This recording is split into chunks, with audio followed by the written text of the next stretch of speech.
गीता की 11 बातें आपका जीवन बदल देगी। नंबर 1, क्रोध का त्याग कर दे। क्रोध से मनुष्य की मति मारी जाती है, यानी मूड हो जाती है, जिससे स्मृति भ्रमित हो जाती है। स्मृति भ्रम हो जाने से मनुष्य की बुद्धि नष्ट हो जाती है और बुद्धि का नाश हो जाने पर मनुष्य खुद अपना ही नाश कर बैठता है।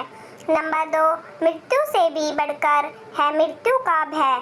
न कोई मरता है और न ही कोई मारता है, सभी निमित्त मात्र है। सभी प्राणी जन्म से पहले शरीर के थे, मरने के उपरांत वे बिना शरीर वाले हो जाएंगे। यह तो बीच में ही शरीर वाले देखे जाते हैं, फिर इनका शोक क्यों करते हो? कोई भी अमर जड़ी खाकर पैदा नहीं हुआ है, क्यों कोई जल्दी मरेगा तो कोई देर से। मृत्यु का भय मत पालो, मरना तो सभी को एक ना एक दिन है। जो बना है वह फना है। नंबर 3, आत्मा अजर अमर है। आत्मा को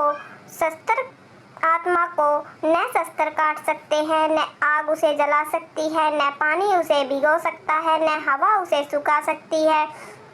जो लोग यह मानते हैं कि मरता सिर्फ शरीर है, आत्मा नहीं, मेरे अपने जो मर गए असल में वे मरे नहीं, उन्होंने तो देह छोड़ी है, वे कहीं और जन्म लेंगे। ऐसे लोग ही सच्चा मार्ग ढूंढ लेते हैं।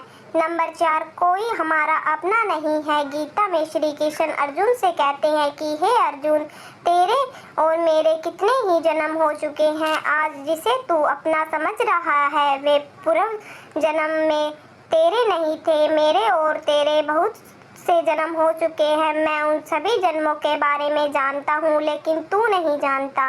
नंबर 5, कर्मवान बनो, आस्थावान नहीं। कर्म पर ही तुम्हारा अधिकार है, लेकिन कर्म के फलों में कभी नहीं। इसलिए कर्म को फल के लिए मत करो और न ही काम करने में तुम्हारी आस्तिक हो। जिसका मन अपने वश में है, जो जितेंद्रिय एवं विशुद्ध अंतःकरण वाला है और संपूर्ण प्राणियों का आत्म रूप परमात्मा ही जिसका आत्मा है, ऐसा कर्मयोगी कर्म करता हुआ भी लिप्त नहीं होता। कर्मों में कुशलता को ही योग कहते हैं। नंबर 6, नरक का द्वार। काम, क्रोध तथा लोभ, ये 3 प्रकार के नरक के द्वार सर्व अनर्थों के मूल और नरक की प्राप्ति में हेतु होने से यहाँ काम, क्रोध और लोभ को नरक का द्वार कहते हैं। आत्मा का नाश करने वाले अर्थात उसको अधोगति में ले जाने वाले, अतएव इन तीनों को त्याग देना चाहिए। नंबर 7, व्यर्थ की चिंता छोड़ वर्तमान में जियो। क्यों व्यर्थ की चिंता करते हो? किससे व्यर्थ डरते हो? कौन तुम्हें मार सकता है? आत्मा न पैदा होती है न ही मरती है। जो हुआ वह अच्छा हुआ, जो हो रहा है वह अच्छा हो रहा है, जो होगा वह भी अच्छा होगा। तुम भूत पश्चाताप न करो, भविष्य की चिंता न करो, वर्तमान चल रहा है।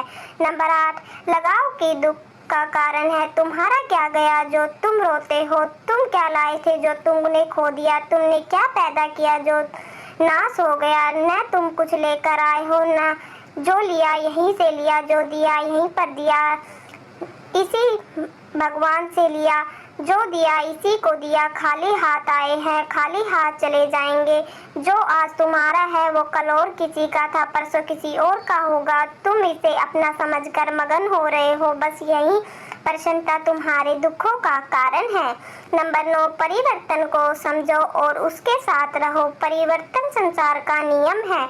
जिसे तुम मृत्यु समझते हो वही तो जीवन में एक क्षण में तुम करोड़ों के स्वामी बन जाते हो, दूसरे ही क्षण में तुम दरिद्र हो जाते हो। मेरा तेरा, छोटा बड़ा, अपना पराया मन से मिटा दो, फिर सब तुम्हारा है, तुम सबके हो। न ये शरीर तुम्हारा है न तुम शरीर के हो।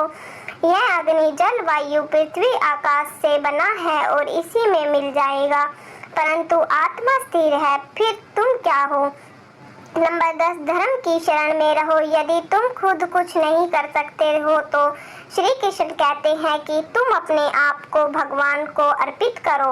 यही सबसे उत्तम सहारा है। जो इसके सहारे को जानता है वह भय, चिंता व शोक से सर्वदा मुक्त है। जो कुछ भी तू करता है उसे भगवान को अर्पण करता चल। ऐसा करने से सदा जीवन मुक्त का आनंद अनुभव करेगा। सारे धर्मों का त्याग कर मेरी शरण में हो जाओ। श्रद्धर्मा परित्यजम मामेकम शरणम व्रजम। नंबर 11, विश्वास। मनुष्य अपने विश्वास से निर्मित होता है। जैसा वह विश्वास करता है वैसा वह बन जाता है। सदैव संदेह करने वाले व्यक्ति के लिए प्रसन्नता न इस लोक में है और न ही परलोक में। जो कोई व्यक्ति जिस किसी देवता की पूजा विश्वास के साथ करने की इच्छा रखता है, मैं उस व्यक्ति का विश्वास उसी देवता में दृढ़ कर देता हूँ। Thank you for watching video पसंद आए तो लाइक शेयर एंड चैनल को सब्सक्राइब।